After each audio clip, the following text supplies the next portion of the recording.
আমার কাকা তোয়া সিদ্দিকী আমাকে যতই রাগ দেখাক না কেন, আমাকে তো ভাইপো হিসাবেই মানে। আমি যখন জেলে ছিলাম তখন আমার হয়তো কথা বলেছে, বলুন না। দেশের 14তম প্রধানমন্ত্রী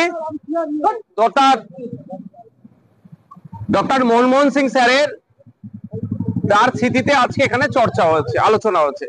আমাকেও স্পিকার স্যার সুযোগ দিয়েছিলেন তার পড়াশোনার জীবন, তার কার্যকর্ম কি ছিল সেই বিষয়ে আমি আলোকপাত করেছি। আলোকপাতের বিষয়বস্তুর মধ্যে একটা তুলেছি, মৃদুভাষী, প্রচার বিমুখ, অত্যন্ত সহজ সরল প্রধানমন্ত্রীর সাথে কিন্তু আমেরিকার যথেষ্ট সুসম্পর্ক ছিল। তার পিরিয়ডে আমরা এরকম দেখিনি যেভাবে ইললিগাল মাইনিং এর নাম দিয়ে আমেরিকা থেকে তাদের ফাইটার জেটে যেভাবে মালপত্র গুদামের মধ্যে রেখে পাঠায়, সেরকম হাতে পায়ে শিকল বেঁধে ভারতবর্ষে কাউকে পাঠাতে দেখিনি। এটা উত্থাপন করেছি আমি, উত্থাপন করেছি যে যেভাবে সারা দেশে ধর্মনিরপেক্ষতাকে আমাদের মাঝে ডক্টর মনমোহন সিং বিভিন্ন মানুষের রূপে আমরা তাকে আবার ফিরে পাই, এটা আমরা কামনা করেছি। কারণ ডক্টর মনমোহন সিং এর যদি আমরা কার্যক্রম দেখতে পাই, দেখলে দেখা যাবে অর্থনীতিতে ভারতবর্ষকে এগিয়ে নিয়ে যেতে, জিডিপি বৃদ্ধির ক্ষেত্রে তার যে অগ্রণী ভূমিকা ছিল আমরা কোনোভাবেই ভুলতে পারি না। তার সর্বশেষে তার পরিবারের প্রতি সমবেদনা। আমাদের বিধানসভার মধ্যে যারা আমরা সদস্য আছি, আমাদের সর্বপ্রথম পরিচয় হওয়াটাই দরকার যে আমরা একজন বিধানসভার সদস্য। কে কার ঘনিষ্ঠ, কে কার কি আছে সেই নিয়ে আমরা চর্চা করতে যাই না। তবে বিধানসভার মধ্য থেকে সদস্যদের ফোন খোয়া যাচ্ছে, সত্যি এটা ভাববার বিষয় হয়ে দাঁড়াচ্ছে। কারণ আমরা বিধানসভাতে স্পিকার স্যারের কাস্টোডিয়ানের মধ্যে আমরা থাকি, স্পিকার স্যারের আন্ডারে আমরা সকলেই থাকি। নিশ্চিতভাবে স্পিকার স্যার এটা বিষয়ে কড়া পদক্ষেপ নেবেন। আপনারা জানেন এই বিধানসভায় একজন ভুয়ো এমএলএ ঢুকে গিয়েছিল, তারপরে স্পিকার স্যার অনেক পদক্ষেপ নিয়েছেন। তবে সিসিটিভি ফুটেজ দেখলে দেখা যাবে, হয়তো খতিয়ে দেখলে দেখা যাবে কে বা কারা নিয়ে গেছে বা কি উদ্দেশ্য, তাকে জিজ্ঞাসাবাদ করলে পাওয়া যাবে। এখন কিন্তু ভাবার বিষয় হচ্ছে একদিনেই দুজন বিধায়কের ফোন খোয়া গেল, যদিও দুটো ফোন পাওয়া গিয়েছে বলে খবর পাচ্ছি, এটা ভাববার বিষয় হচ্ছে। আবার দুজনেই নাকি আবার শাসক দলের বিধায়ক, আবার এক কোনো গোষ্ঠীর সাথে তাদের খুব ভালো সম্পর্ক। এটা আমাদের ভাবাচ্ছে। স্পিকার স্যারের এখতিয়ারের মধ্যে আছে, স্পিকার স্যার নিশ্চিতভাবে একটা তদন্ত কমিটি হয়তো গঠন করে দেবেন, এটা তদন্ত করার জন্য। হুমায়ুন কবির সাহেব কি বলবেন না বলবেন, কতটা বলবেন সেটা তো আমি বলতে পারবো না, তার উপরে আমি সেটাকে তাকে আটকাতেও পারি না। কিন্তু একটা বিষয় আমি বলতে পারবো, এখানে কিছু ঘটনা ঘটলে আমাকে অন্য থানায় যাওয়ার কোনো প্রয়োজন বোধ করছি না আমি। কারণ আমরা প্রত্যেকের সদস্যরা যারা আছেন, ইভেন আপনারাও সাংবাদিক যারা আপনারা বিধানসভার গেটের মধ্যে যখন প্রবেশ করছেন, তার প্রত্যেকে আপনারা আমরা সবাই আমরা স্পিকার স্যারের কাস্টোডিয়ার মধ্যে আমাদের কাস্টোডিয়ান স্পিকার স্যার। সুতরাং আমার ফোন খাওয়া গিয়েছে, আমার বিরুদ্ধে কেউ বাজে বিদ্রুপ মন্তব্য করেছে, যাই হোক না কেন, ইচ এন্ড এভরিথিং যাই হবে, আমাদের সর্বপ্রথম কাজ হওয়া দরকার আমাদের কাস্টোডিয়ান স্পিকার স্যারকে শোনানো।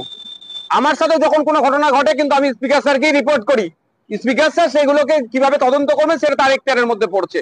ছুটে থানায় যাওয়ার প্রয়োজন ছিল না হুমায়ুন কবির সাহেবের, তাকে হয়তো কেউ মোটিভেট করিয়ে থানায় পাঠিয়ে দিয়েছেন। তার আগে আমার মনে হয় স্পিকার স্যারকে জানানোর দরকার ছিল। স্পিকার স্যারকে জানালেই স্পিকার স্যার সিসিটিভির ফুটেজ খতিয়ে দেখার জন্য নির্দেশ দিতেন। দুধকে দুধ, পানিকে পানি, একটাই ফোন ব্যবহার করি। কেন একটা হারাবে না? কেউ যদি কারো যদি ইন্টেনশন থাকে আমার ফোনের দিকে, যে ওই ফোনটা আমার প্রয়োজন আছে, ওই ফোনটাকে টার্গেট করতে হবে, ওই ফোনের মধ্যে হয়তো কিছু তথ্য থাকতে পারে, একটা কেন আজখানা ফোন ব্যবহার করলে বার করে নেওয়ার থাকবে। কারণ আমার তো মানে আমাকে যে ফলো করছে তাকে তো আমি আর ফলো করছি না। হয়তো আমরা কথা বলতে বলতে পাশের বিধায়কের সাথে, যে দলেরই হোক না কেন, আমরা বসে আমরা লবিতে কথা বলি, রিসেস পিরিয়ডেও কথা বলি, সেই সময় হয়তো মোবাইলটা পাশে কেউ রাখলো, আর ওই তার সাথে অন্য বিধায়কের সাথে বা অন্য কারোর সাথে কথা বলতে ব্যস্ত হয়ে গেলাম, পাশ থেকে যদি কেউ উঠিয়ে নেয়, একটা থাকলেও তো উঠিয়ে নেবে, যদি কেউ কোনো টার্গেট করে রাখে। একটা গুরুত্বপূর্ণ জায়গায় পকেট মারা এসে পৌঁছাতে পারবে বলে আমার বিশ্বাস হচ্ছে না। আমি আগে প্রথমটা, কারণ এখানে যারা আসেন প্রত্যেকে ডিজিগনেশন আছে, এবং সাধারণ মানুষ বলতে যারা আসে কোনো একজন নির্দিষ্ট বিধায়কের সুপারিশে এখানের মধ্যে পৌঁছায়।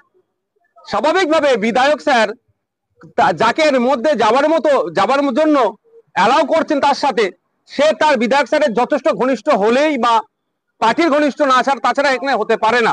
আমি আমার কথা বলছি, আমি এখানে কিন্তু মানে যখন সেশন চলে আমি সেই অর্থে কাউকে আমি আনার চেষ্টা করি না, কারণ আমার দিল্লি লোকসভার মধ্যে যে ঘটনা ঘটেছে তাতে জ্ঞান হয়ে গেছে যে এক এমপি স্যারের রেকমেন্ডেশন নিয়ে ওপর থেকে লাভ মেরেছিল, নিচে স্প্রে করেছিল, সে জ্ঞান আমার আছে, মানে হয়েছে সেই থেকে আমি কাউকে অ্যালাউ করি না।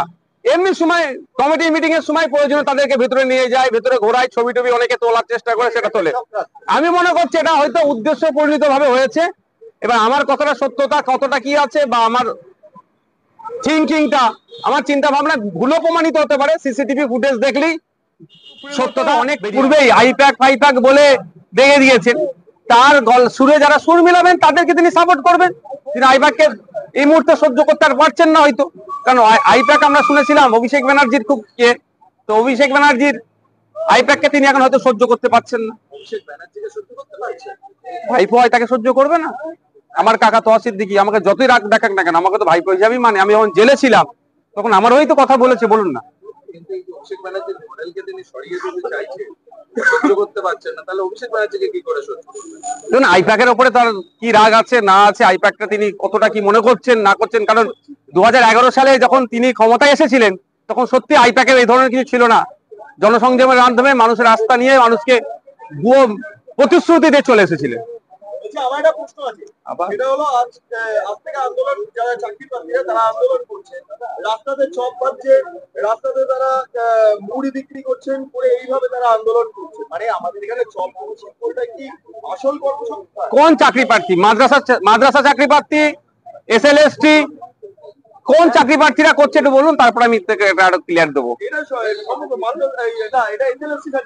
যারা সুপ্রিম কোর্টের মামলা চলছে, এই যে সুপ্রিম কোর্টের মামলা চলছে, কে বৈধ কে অবৈধ পন্থায় নিয়োগ হয়েছে এটা রাজ্যকে দায়িত্ব নিতে হবে। এসএসসি কে দায়িত্ব নিয়ে পৃথকীকরণ করতে হবে। এসএসসি দায়িত্ব নিয়ে পৃথকীকরণ করলে, রাজ্য দায়িত্ব নিয়ে পৃথকীকরণ করলে, যাদেরকে টাকা দিয়ে মাল দিয়ে অবৈধ পন্থা অবলম্বন করে চাকরিতে ঢুকেছিল তারা কিন্তু, যারা টাকা নিয়েছে তাদের হয়তো পিঠের ছাল তুলে ফেলতে। সেই জন্য রাজ্য সরকার এসএসসি মানুষের ভবিষ্যৎকে নষ্ট করার চেষ্টা হচ্ছে। আমি একটা কথা এখান থেকে স্পষ্ট বার্তা দিতে চাই রাজ্য সরকারকে, অবিলম্বে আপনি আপনার উকিলের মাধ্যমে, এসএসসি এর মাধ্যমে সুপ্রিম কোর্টকে জানানো হোক কারা বৈধ পন্থায় কারা অবৈধ পন্থায় চাকরি পেয়েছে। আর যে চপ বাজার কথা বলছেন, নবান্নের সামনে গিয়ে কিন্তু চপ বাজলে আটকে দেবে, অন্য জায়গায় চপ বাজুন আটকাবে না আপনাকে, কালীঘাটের সামনে গিয়ে চপ বাজলে আপনি আটকে দেবে। চপ বাজার স্বাধীনতাও নির্দিষ্ট কোনো জায়গাতে আছে। আজকে চপ বাজারে শুরু করেছে, আগামী দিনে কি ভাসতে হয় দেখতে থাকুন। Thank you.